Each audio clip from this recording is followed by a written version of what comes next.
Hello guys, आपका स्वागत है हमारे जेके स्टडी स्टफ में। आज की वीडियो में हम बात करने आ रहे हैं ड्यू कॉलेज के ऐसे स्टूडेंट जो सोल रेगुलर या फिर एनसी वेब से बिलोंग करते हैं और साथ ही साथ वो अभी 6th सेमेस्टर में, और उनके पास जो कोर्स है वो है बीए पॉलिटिकल साइंस ऑनर्स। और इसके अंदर एक बुक जिसको आप सब्जेक्ट भी कह सकते हो, वो है अपनी मॉडर्न पॉलिटिकल फिलोसफी। तो इसकी जो यूनिट 3rd तक की वीडियोज़ है वो मैं ऑलरेडी कंप्लीट कर चुका हूँ, और अब इस वीडियो में हम बात करेंगे यूनिट 4th की, जो अपनी लास्ट यूनिट है। लेकिन इसके अंदर 2 चैप्टर है यूनिट 4th के अंदर। एक फर्स्ट चैप्टर है जो हिगल से संबंधित है, और दूसरा सेकंड चैप्टर जो कार्ल मार्क्स से रिलेटेड है। बाकी 4th यूनिट में जो फर्स्ट चैप्टर है हिगल से संबंधित, जो उग्र सुधारवादी रेडिकल्स मतलब हिगल, चैप्टर नंबर फर्स्ट अपना हिगल, इनके जो जीवन परिचय के बारे में हम इस वीडियो में बात करेंगे। फिर उसके बाद जो सेकंड पार्ट आएगा उसमें हम इनका जो सिद्धांत था जो इनके द्वारा दिया गया था, द्वंद्वता का सिद्धांत, उसके बारे में हम करेंगे बात। ठीक है। बाकी इस चैप्टर से एक क्वेश्चन आता है कि हिगल का द्वंद्वता का सिद्धांत बताइए, या हिगल के द्वंद्वता सिद्धांत के विचार के बारे में बताइए। तो इससे रिलेटेड अगर क्वेश्चन आता है तो आपको वही लिखना है जो मैं 2 से 3 पार्ट में इसको कंप्लीट कर दूंगा यूनिट 4th के फर्स्ट चैप्टर को। ठीक है, तो वही आपको थोड़ा थोड़ा लिखना है हर एक पार्ट में से। तो वीडियो को स्टार्टिंग से लेकर एंड तक जोड़ देखना। तो चलते अपनी वीडियो की ओर एंड शुरू करते अपनी video. So without wasting time let's begin our video. So guys, जैसा कि आप सबको पता है कि इस वीडियो में हम बात करने जा रहे हैं यूनिट 4th के फर्स्ट चैप्टर की, जो है अपना उग्र सुधारवादी मतलब रेडिकल्स। ठीक है, और चैप्टर नंबर फर्स्ट है अपना हिगल। ठीक है, हिगल जो एक व्यक्ति का नाम है। तो इनके सबसे पहले इंट्रोडक्शन के बारे में हम बात करेंगे कि इनका जन्म कहाँ हुआ था, और इनको मतलब ये कौन सी फैमिली से बिलोंग करते थे, और दूसरी बात जब इनकी मृत्यु हुई थी तो उससे पहले पहले इन्होंने क्या क्या कार्य किए। ठीक है, मतलब शिक्षा इन्हों को कहाँ तक मिली थी, और उसके बाद इन्होंने कहाँ तक प्रगति की थी। ठीक है, और कौन कौन से विद्यालय में इन्होंने शिक्षा ग्रहण की थी उस सब के बारे में, और ये किन किन में इनको उपाधि मिली हुई है। तो इन सब के बारे में हम इस वीडियो में जानेंगे। तो देखते हैं हिगल का इंट्रोडक्शन मतलब जीवन परिचय को क्या क्या बताता है। हिगल 19वीं शताब्दी के पूर्वार्ध का प्रसिद्ध जर्मन दार्शनिक था। इनका जन्म 1770 ईस्वी में जर्मनी में, ठीक है, स्टटगार्ट नगर में हुआ था। स्टटगार्ट नगर है, वहाँ पर हुआ था, जर्मनी के अंदर एक जगह है, वहाँ पर इनका क्या हुआ था, जन्म हुआ था। बाकी आप इतना भी लिख सकते हो, हिगल 19वीं शताब्दी के एक प्रसिद्ध जर्मन दार्शनिक थे। दूसरी बात, इनका जन्म 1770 में जर्मन के एक नगर में हुआ था, या जर्मन में हुआ था, आप इतना भी लिख सकते हो। और उनके जो पिता थे वो एक सरकारी कर्मचारी थे। ठीक है, और हिगल की शिक्षा जिम्नासियस नामक शहर में हुई थी। ठीक है, और इन्होंने शुरू की थी जिम्नासियस नामक एक नगर था, एक नाम का एक नगर था, वहाँ पर क्या हुआ था, इनकी जो शिक्षा की शुरुआत है वो हुई थी हिगल की। अपने प्रारंभिक विद्यार्थी जीवन में हिगल जो थे बहुत साधारण व्यक्ति रहे हैं। ठीक है, जैसे इन्होंने शिक्षा जब जिम्नासियस जो शहर में एक जगह थी वहाँ पर इन्होंने क्या की थी, शिक्षा प्राप्त की थी। ठीक है, हिगल ने, और ये इनकी प्रारंभिक शिक्षा थी। दूसरी बात, जब ये शिक्षा ग्रहण कर रहे थे तो उस समय ये आम व्यक्ति थे एक तरीके से। ठीक है, इनको कोई नहीं जानता था, और ये किसी भी चीज़ में इनको मतलब किसी भी चीज़ में ये माहिर नहीं थे उस समय।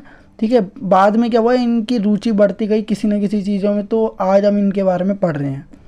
देखो, उनकी जो युवा अवस्था फ्रांसीसी क्रांति के तूफानी दौर में गुजरी। हिगल की फ्रांसीसी क्रांति के प्रति गहरी सहानुभूति रही, परंतु अंत में वह उसके विरुद्ध हो गए थे। ठीक है, सहानुभूति रही थी, लेकिन बाद में ये क्या हो गए, उसके विरुद्ध हो गए। आमतौर पर एक आम विद्यार्थी जो साधारण विद्यार्थी हिगल है, धीरे धीरे प्रगति की ओर बढ़ते चले गए। ठीक है, ट्यूबिंगेन विश्वविद्यालय में 20 वर्ष की आयु में हिगल ने डॉक्टर ऑफ फिलॉसफी की उपाधि प्राप्त कर ली। ठीक है, 20 साल के जब हुए हिगल, तो हिगल ने डॉक्टर ऑफ फिलॉसफी की उपाधि क्या कर ली थी, प्राप्त कर ली थी 20 साल की उम्र में। और विश्वविद्यालय था एक अपना क्या नाम है उसका, ट्यूबिंगेन। ठीक है, उसके 3 साल के बाद मतलब जब ये 23 साल के हुए, उन्हें धर्मशास्त्र की एक उपाधि मिली। ठीक है, धर्मशास्त्र में इनको क्या मिल गई थी, उपाधि। हिगल ट्यूबिंगेन जो विश्वविद्यालय था से स्विट्ज़रलैंड पहुंच गए। वहाँ उन्होंने कांट एक व्यक्ति का नाम है, कांट के जो दर्शन थे उनका गहराई से गंभीर अध्ययन किया। सबसे पहले हिगल ने कांट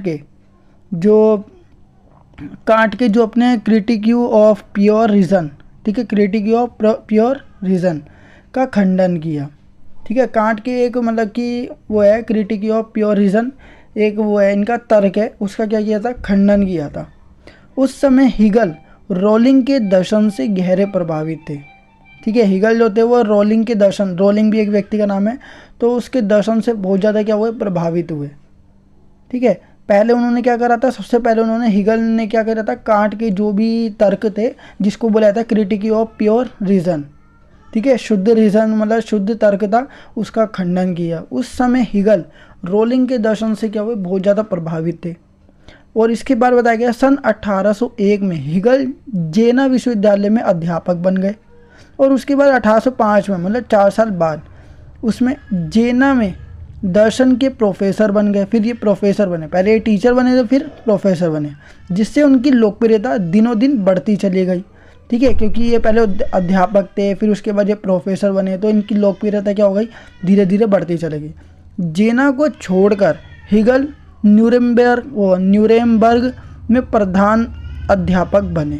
ठीक है, वहाँ उन्होंने साइंस ऑफ लॉजिक नामक ग्रंथ प्रकाशित किया, जिसके चलते हीगल की लोकप्रियता बहुत ज़्यादा क्या हुई, बढ़ती चली गई। ठीक है, जब इन्होंने मतलब कि वहाँ उन्होंने जब साइंस ऑफ लॉजिक नामक ग्रंथ प्रकाशित किया था, तो उसके बाद इनकी लोकप्रियता बढ़ती चली गई।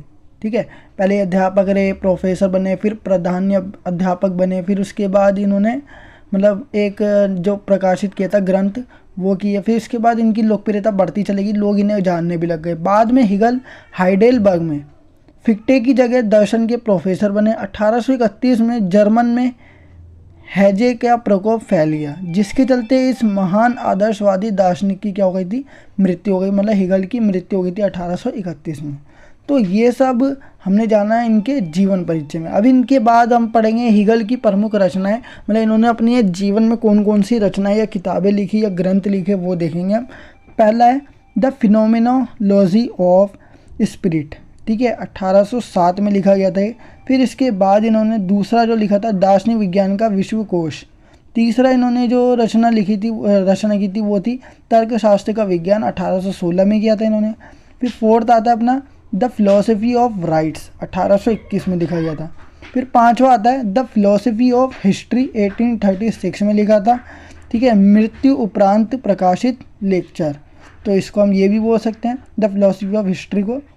ठीक है, मृत्यु उपरांत प्रकाशित लेक्चर। तो ये जो रचनाएं थी, आप इसमें से ये देखो 5 रचनाएं हैं, बाकी आप इनमें से 2 से 3 याद कर सकते हो। ठीक है, तो ये थी अपनी मतलब ये था अपना हीगल का जीवन परिचय। बाकी इसके बाद हम जानेंगे हीगल का आदर्शवाद, और उसके बाद हीगल का जो भी सिद्धांत रहा था उसके बारे में हम जानेंगे। तो 2 से 3 टॉपिक है, उसको हम जल्द से जल्द कंप्लीट कर देंगे। देन उसके बाद ये भी चैप्टर अपना फिनिश हो जाएगा।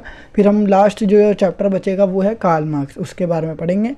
तो उसके बाद ये पूरी की पूरी बुक फिनिश हो जाएगी। फिर हम इंपॉर्टेंट क्वेश्चन की बात करेंगे, क्योंकि अपने पास अभी टाइम है तो अपन इंपॉर्टेंट क्वेश्चन भी कर सकते हैं। तो ये थी अपनी आज की वीडियो। आई होप गाइस आपको वीडियो जरूर पसंद होगी। अगर आपको वीडियो पसंद आए तो वीडियो को लाइक शेयर कमेंट करना बिल्कुल ना भूलिए, और साथ ही साथ अगर आप हमारे चैनल पर नए हो तो चैनल को सब्सक्राइब एंड बेल नोटिफिकेशन पर क्लिक करके आप हमारे आने वाली हर वीडियो की नोटिफिकेशन तुरंत प्राप्त कर सकते हैं। और बाकी इस वीडियो को इतना शेयर करो ताकि 6th सेमेस्टर के जो भी स्टूडेंट्स हैं वो भी इस वीडियो का लाभ उठा सके। तो मिलते हैं अपनी नेक्स्ट वीडियो के साथ। So thanks for watching this video.